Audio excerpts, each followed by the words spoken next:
really didn't want this to be a big news story. That's the whole reason I didn't go to the hospital.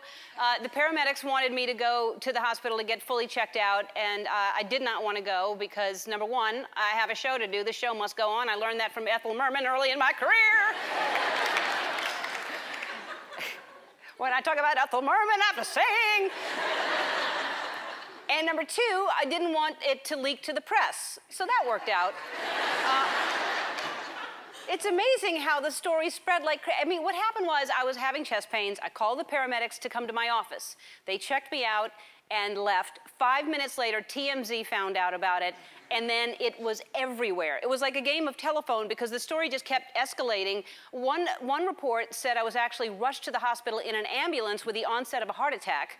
And by the time I got home, Mama was going through my jewelry. So, yeah.